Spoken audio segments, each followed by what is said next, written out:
The first thing I noticed was the silence. Not the peaceful kind, but the type that creeps under your skin, alerting your body that something is deeply wrong. The kind of silence that doesn't belong in a house that's supposed to be filled with laughter, football on TV, and the aroma of roasted turkey on Thanksgiving morning. I stood frozen at the doorway of the Rowan family home, my boots still dusted with snow, fingers still red from carrying in bags of groceries and wrapped gifts. The air inside the house was cold, not just physically, but emotionally empty. I dropped the keys on the kitchen island and called out instinctively, "Liam? Meredith? Gerald?" No answer. The only sound came from the old grandfather clock ticking faintly in the hallway and the hum of the refrigerator. That's when I saw it. A folded piece of paper, weighted down by a salt shaker. My name was written on the outside in Liam's rushed handwriting. I hesitated, heart pounding, and picked it up. The words were brief. Too brief. Gone on a Caribbean cruise with Chloe. Mom needed a break, too. You'll stay home and take care of Gerald. Be back Monday. Liam. My hands began to tremble, and for a second I thought I might pass out. The paper drifted from my numb fingers to the marble countertop. My eyes scanned the room again, desperately seeking a mistake. Some clue that this was a cruel joke. But then a low voice echoed from behind me. "He's not coming back until Monday, is he?" I spun around. Gerald was standing in the hallway, leaning on his cane. His eyes, startlingly blue, were far too alert for the image Liam had painted of a declining, dependent man. He looked at me steadily, then nodded, as though he'd expected this. "They left you with the dirty work, didn't they?" he said, voice raspy but sharp. Classic Liam move. I couldn't speak. I could barely breathe. All I could think was, they planned this. They waited until I was on my way here, then vanished with her. I staggered toward a kitchen chair and sat down hard. My breath came in short bursts. I tried calling Liam, straight to voicemail. Again. Still nothing. Gerald moved slowly toward the fridge and poured himself a glass of water with slightly shaking hands. "They left Tuesday morning," he said, flatly. "Didn't even stock the fridge properly. Hope you brought food." I brought pie ingredients. My voice cracked. Cranberries. Sweet potatoes. For Thanksgiving. We were supposed to have Thanksgiving. He shrugged. "Thanksgiving's canceled, sweetheart. They've moved on." It was only then that I noticed the thermostat blinking, set to 62 degrees Fahrenheit. I reached to turn it up. Gerald gave a tired smile. "Don't bother. They said it's too expensive to heat the place fully this week." My stomach twisted. A man in his 70s with stage 4 cancer, shivering in his own home. Left behind like an old coat in the closet. I pulled out my phone again, desperate for a message, anything. Instead, I saw a notification from Instagram. I opened it and my breath caught. A photo, bright and filtered. Liam, smiling on the deck of a cruise ship, arms slung around Chloe Benton, the coworker I had always suspected. Champagne in hand. Caption, "New chapter begins. Caribbean sun and family fun. #thankful, family fun." I wanted to scream, but instead I turned the phone toward Gerald. "She's not just a coworker," I whispered. "They're on a cruise together." Gerald didn't flinch. "She's been around for months," he said simply. Pretty voice. Terrible laugh. My throat burned. I looked at this man, this stranger really, and saw something I didn't expect, recognition. He had been discarded, too. The house I thought I was returning to for warmth and family was just a cold, hollow stage set for betrayal. Then Gerald said something that changed everything. He leaned forward, tapped his temple, and murmured, "They think I'm fading, but I've been keeping track of everything." And then, with a ghost of a smile, he repeated the words I hadn't understood the first time. "Shall we begin?" I stood at the sink, staring at my reflection in the dark kitchen window. My hair was windblown, cheeks flushed from the cold, but it was my eyes that unsettled me, wide and wet, blinking against disbelief. Behind me, Gerald moved with deliberate care, placing two mismatched mugs on the table. "It's just instant coffee," he said. "That's all they left." I sat down wordlessly. The kitchen was a mess.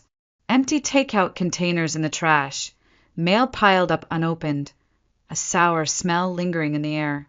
This wasn't the home I remembered from years of polite holiday dinners. This was a shell, neglect made visible. I opened my banking app.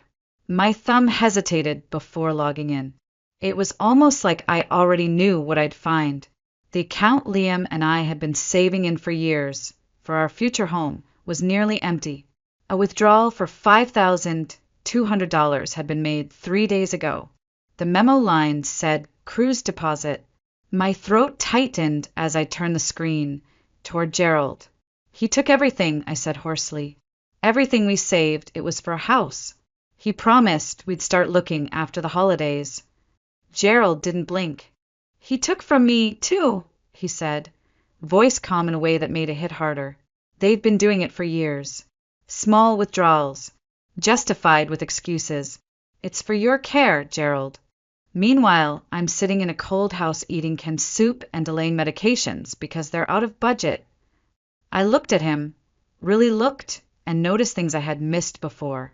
The thinness of his frame, the way his sweater hung loose around his shoulders, the quiet effort it took him to stand. And yet his mind was steady. His clarity was painful. "Your medications delayed?" I asked. He nodded. "They pick up the cheap ones. The pain meds, they ration them. Tell the doctor I'm doing fine. And if I ask questions, I get silence." My stomach turned. I'd been so focused on my own betrayal that I hadn't seen the deeper cruelty layered underneath. This wasn't just about a ruined holiday or even infidelity. This was planned abandonment of both of us. My phone buzzed suddenly. I snatched it up, hopeful, foolishly, but it wasn't Liam. It was Leah, my best friend, texting Happy Thanksgiving with a little turkey emoji.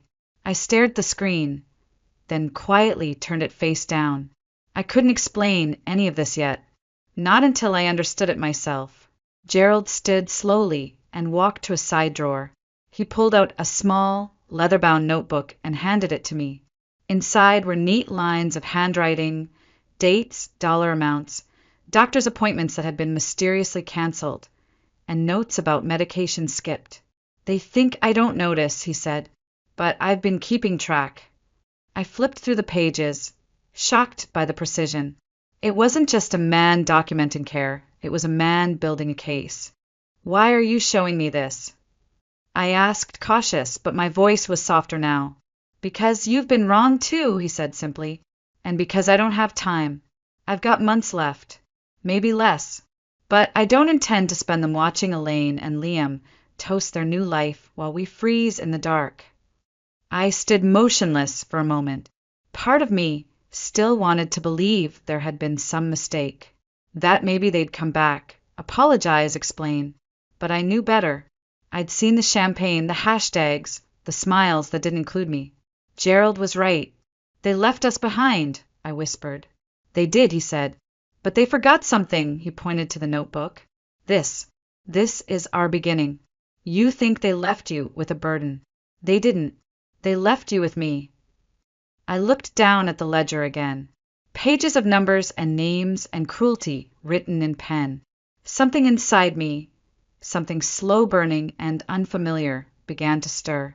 "Then let's do something with it," I said. "Let's do something they'll never forget."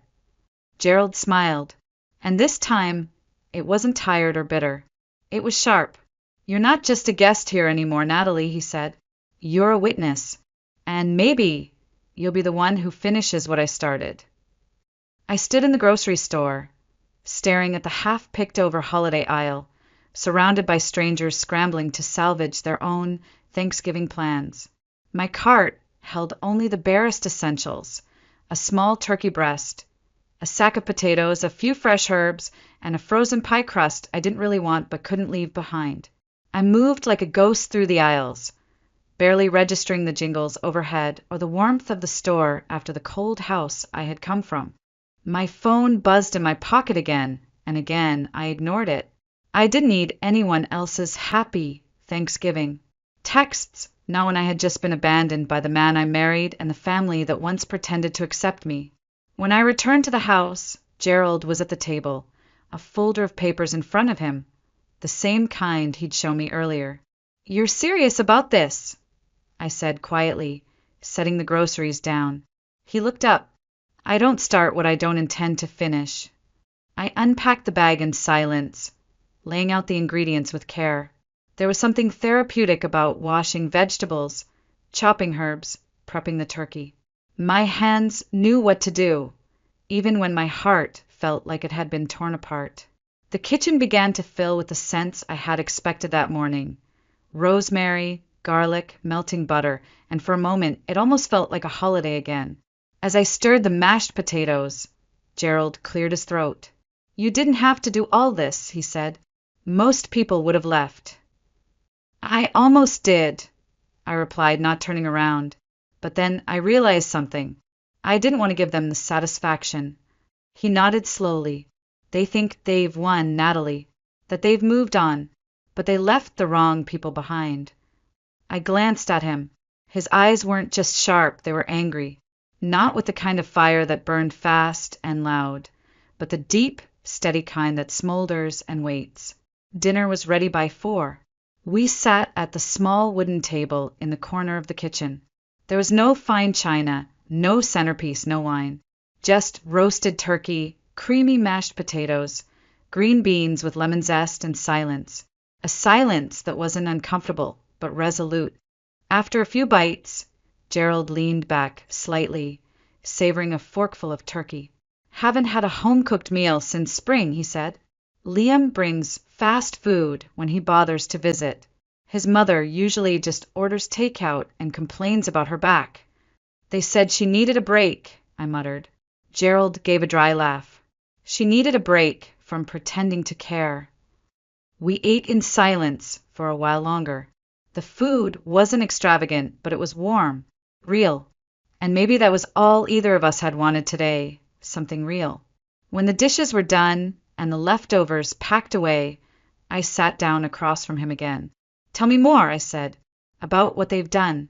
I want to understand everything." He didn't hesitate. Liam started small. Gaslighting mostly. Little lies. Forgot appointments. Moved money around. Said it was for my good. Meredith, well, she's always been Elaine's shadow. They justify everything. "You're lucky we even keep you at home," she once said. "Can you believe that?" "Yes," I said, voice steady. "I can."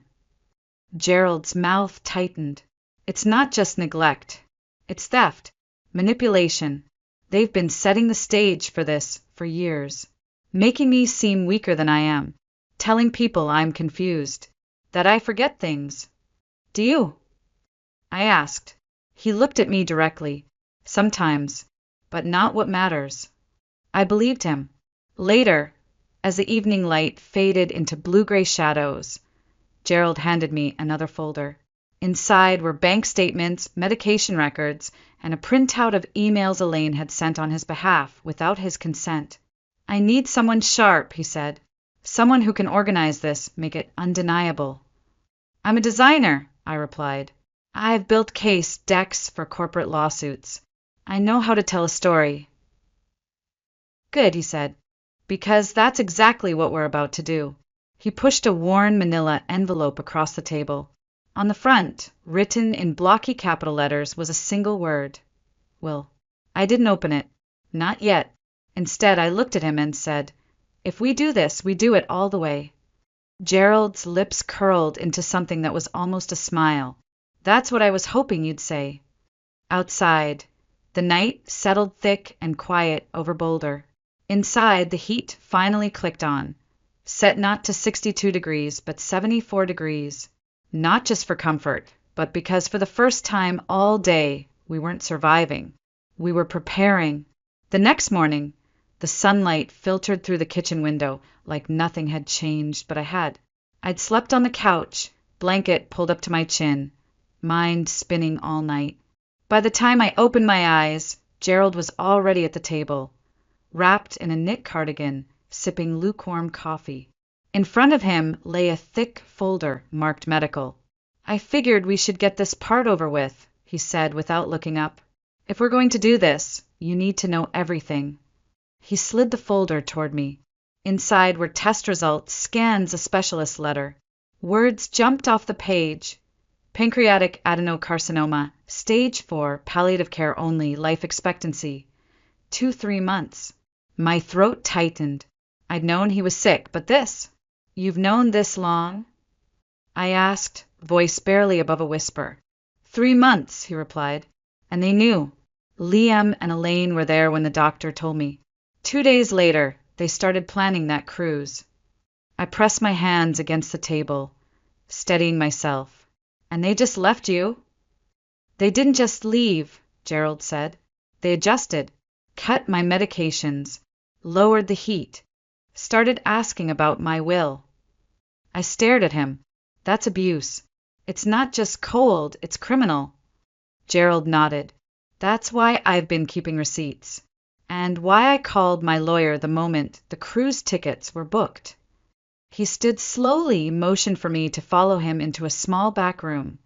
Once an office, now converted into a sick room. In one corner sat a twin bed with thin blankets.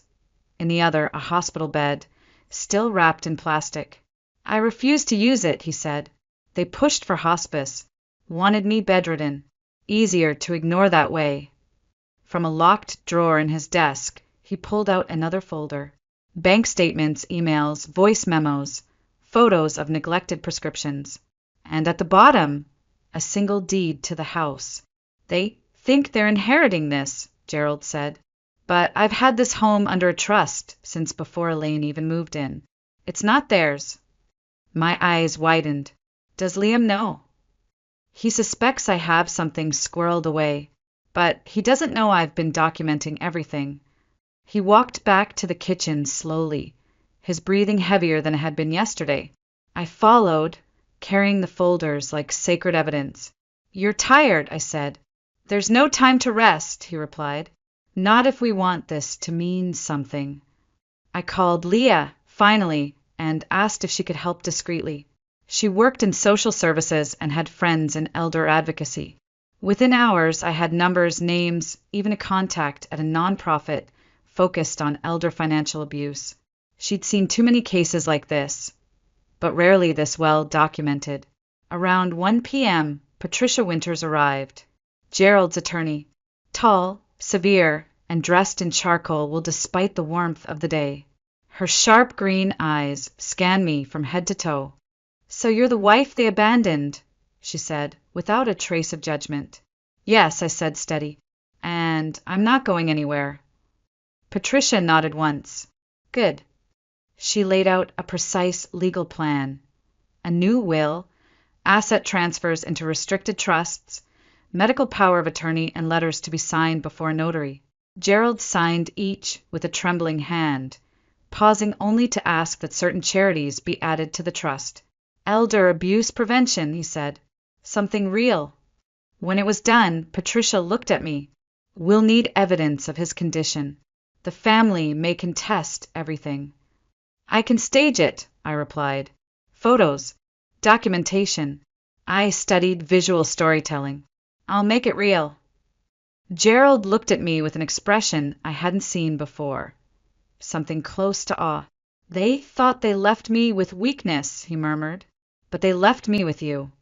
The next few hours blurred into movement. We staged the room.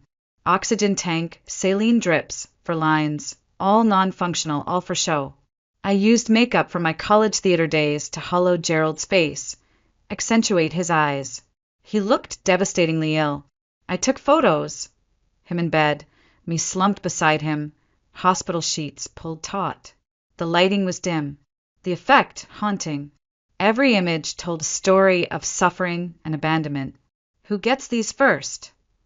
I asked. "Melissa," Gerald said. "Liam's sister. She's the only one who texted since they left." I typed out a message. Carefully, Victor had a rough night. Fever spiked. Trying to manage pain as best we can. We'll keep you posted.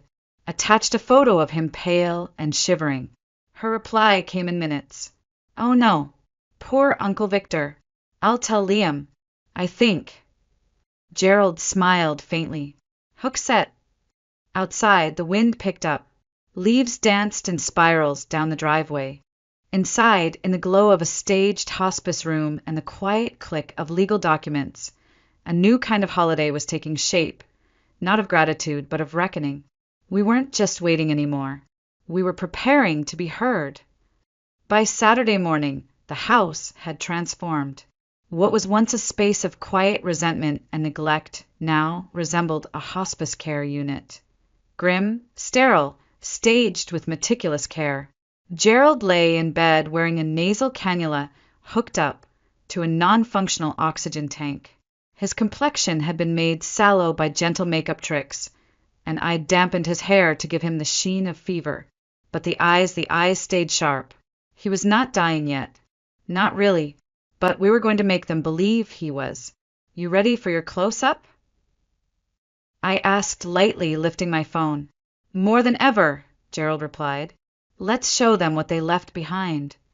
I snapped photos of everything. The hospital-grade sheets, the tubes, the pills lined up beside a worn bottle of water.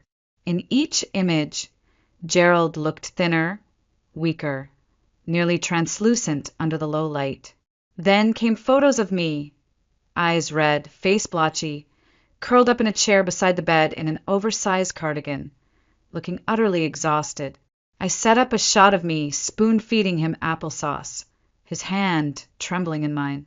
They'll eat this up, I muttered, not without bitterness. Gerald smirked. So will the court. Next came the calls. I left voicemail after voicemail on Liam's phone. His fever won't break. The hospice nurse is worried. Please call me back. I really need your support. Each message grew more desperate. Gerald recorded every one. By noon, I'd crafted an elaborate digital medical log. Fever spikes, pain episodes, hallucinations. Backdated entries created the illusion of long-term decline, all with timestamps and fake clinician initials. Patricia would later say it was better than most hospital records she'd seen. Then the doorbell rang. I opened it to find an elderly woman holding a casserole dish wrapped in foil. Edith Peterson, she said crisply. I live next door. Heard Victor might be, well, declining. Thought you might need a warm meal. My surprise must have shown because she raised an eyebrow. You're the one they left to care for him, aren't you? I nodded. Natalie. I'm Liam's wife. Or was. She stepped inside without waiting for an invitation. Everyone on this street knows how that family operates. Victor deserved better. Always said that boy was nothing but his mother in disguise. We talked over coffee, and Edith's words tumbled out like coins from a full jar. Memories of Gerald being left in the yard after a fall. Lights off for weeks during winter. Elaine hosting parties while Gerald sat alone in his room. You call that caretaking? She snorted. Please. My Harold had better treatment in hospice, and he paid for it himself. When she left, she promised to tell the neighbors what was going on. And by the end of the day, 5 more people came by. Some brought food, others just memories. One neighbor even handed me a photo she'd taken months ago. Gerald outside in a robe, retrieving the mail alone in the snow. By evening, I had a dozen statements, a photo archive, and 6 written testimonies describing Gerald's condition and the family's absence.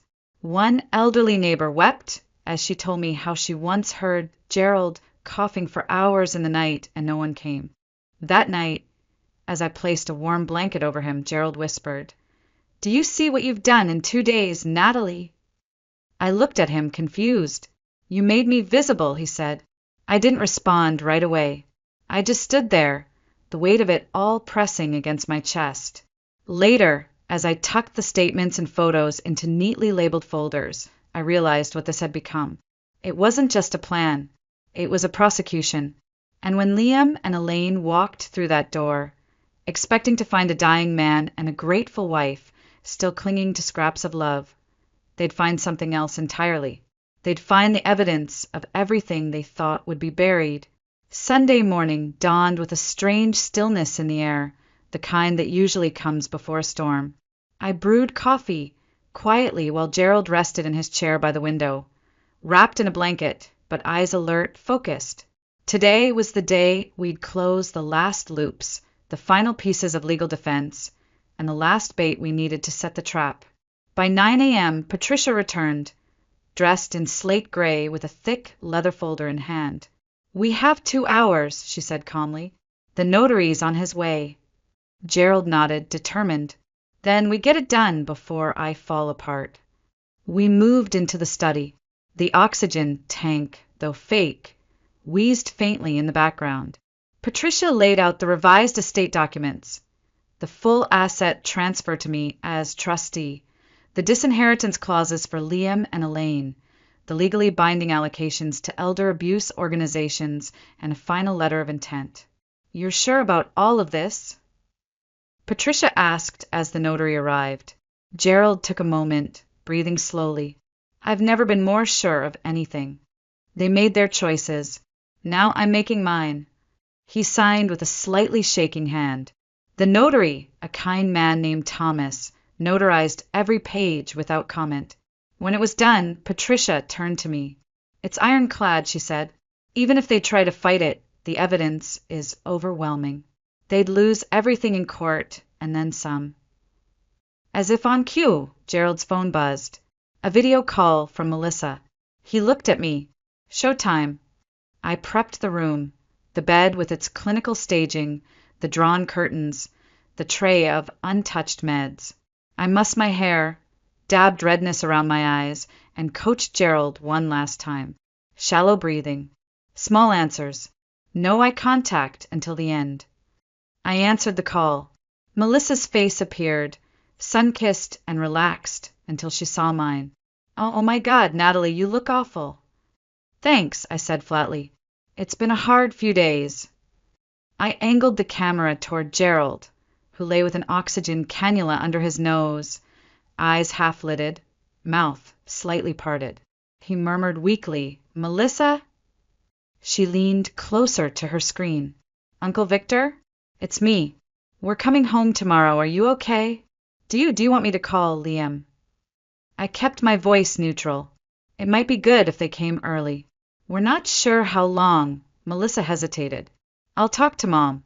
The thing is, the cruise tickets weren't refundable, and she's just been so stressed." My stomach turned. Gerald's eyes closed slowly, as if he couldn't bear to hear it. "I'll call back after lunch," Melissa added quickly. "Please keep me posted." I ended the call and turned off the camera. "Got it all," I said, lifting the second phone that had recorded the entire conversation. Gerald sat up and removed the oxygen line. His face, though paler than yesterday, was alive with something sharper than pain, cold satisfaction. She didn't even ask how I was feeling, just whether I'd make it to Monday. "Do you want me to call them again?" I asked. "No," he said, firm. "They've made it clear where their loyalty lies. Let them return to the wreckage." That evening, as the light faded behind the Rockies, Patricia helped Gerald record his final statement. He sat upright in bed, dressed in his best sweater, his voice clear. "To my family," he began, "I will likely be gone when you hear this. Not that my presence ever made much difference in your plans." He spoke of the neglect without rage.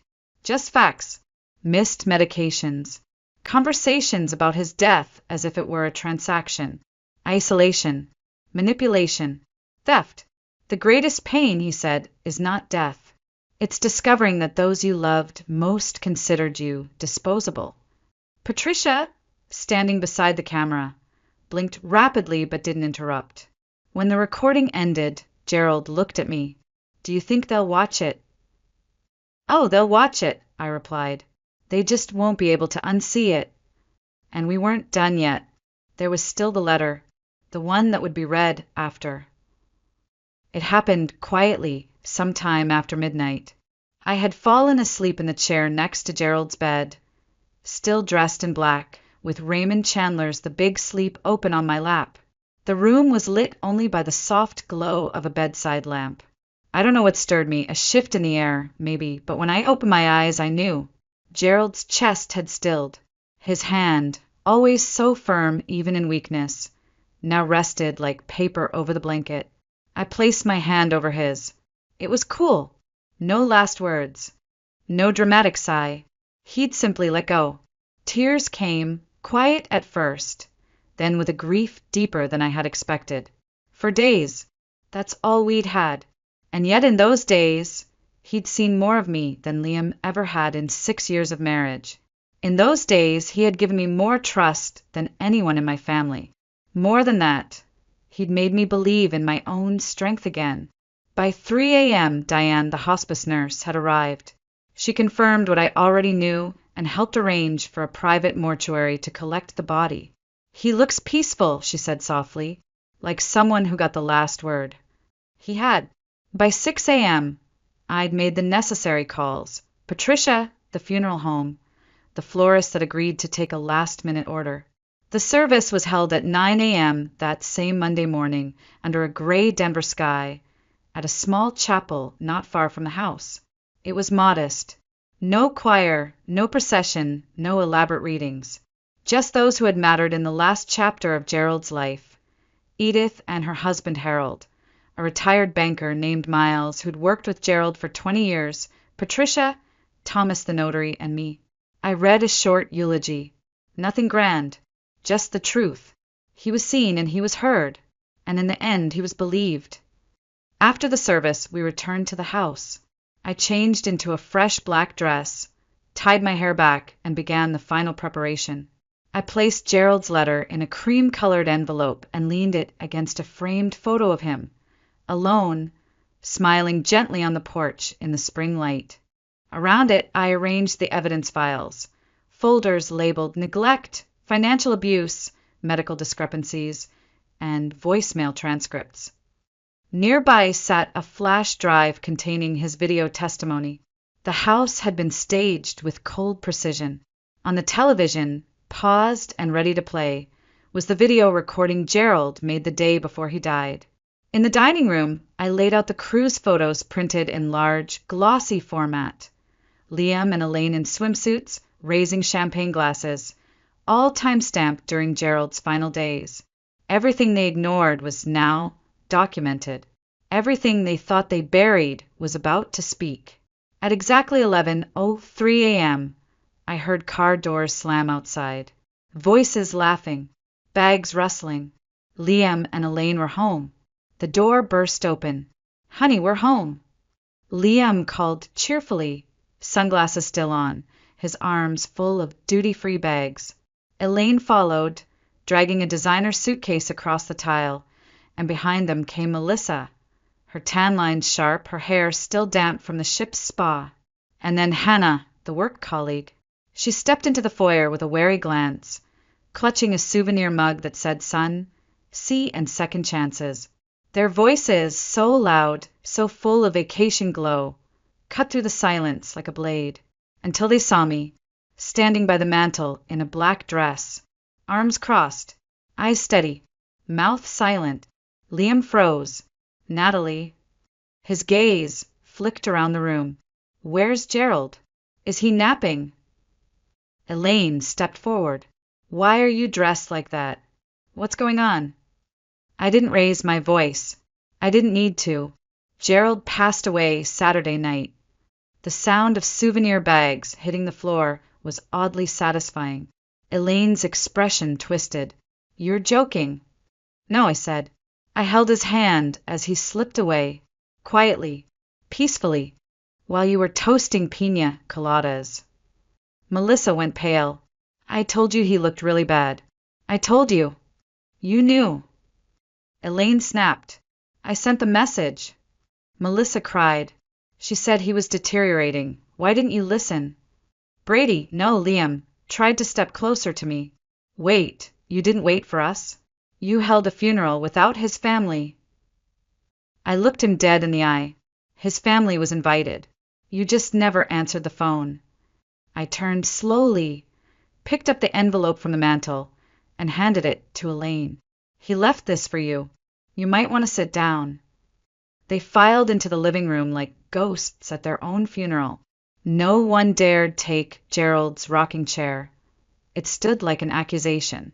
I remained standing as Elaine opened the envelope and unfolded the letter with trembling hands.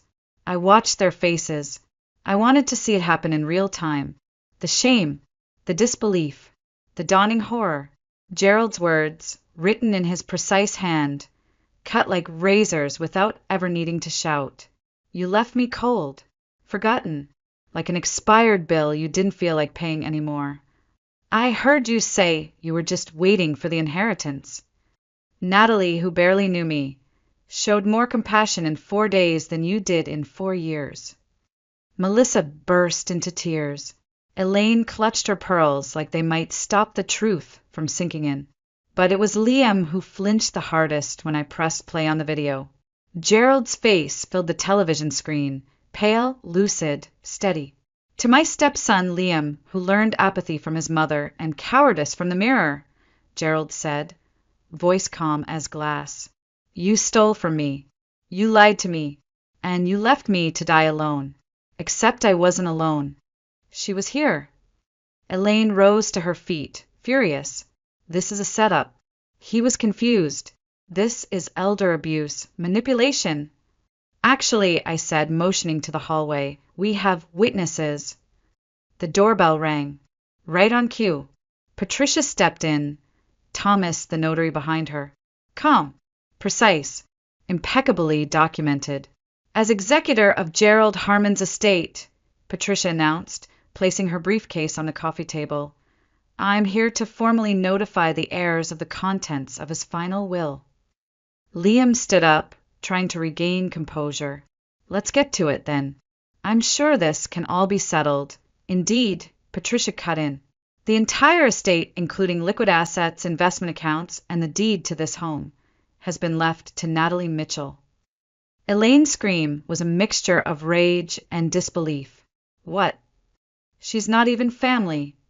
She is, Patricia said evenly, in all the ways that matter. The will is valid, witnessed, and accompanied by medical records confirming Gerald's mental clarity. The inheritance has already been transferred into secured trusts beyond legal challenge. Melissa gasped. What about the college fund Grandpa promised us?